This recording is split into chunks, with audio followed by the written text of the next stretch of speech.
When was the last time you paused mid-scroll to think about why you trusted a social media post? Was it the verification badge that convinced you? The professional title? Maybe it was a lab coat in their profile picture.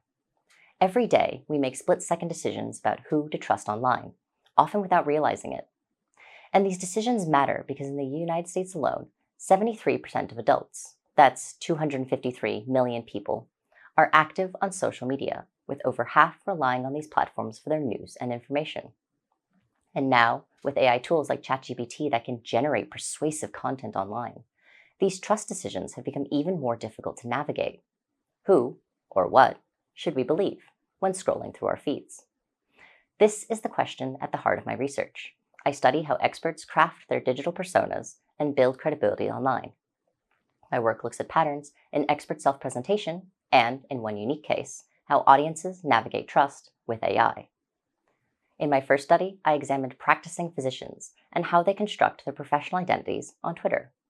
While most of the doctors in my study used lab coats to signal their authority, their most effective tweets weren't just about medicine.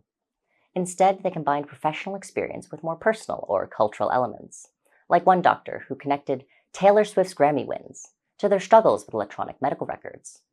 And this humanizing approach let them build trust with both fellow professionals and the public. By contrast, on TikTok, I found that mental health professionals with credentials in their bios actually received fewer likes and comments than those without.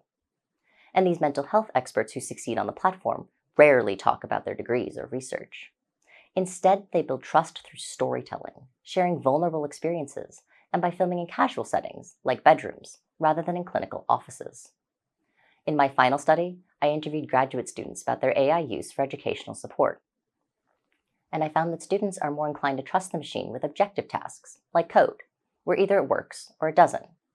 But they're less inclined to trust the machine when it comes to more creative or analytical tasks, tasks that the students consider more core to their professional identity.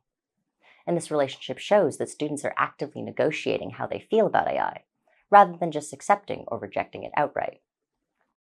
Online credibility isn't just about credentials. It's about connection. Whether it's doctors humanizing their tweets, therapists sharing personal stories on TikTok, or graduate students protecting the uniquely human aspects of their work, we're not looking for perfection. We're looking for authenticity.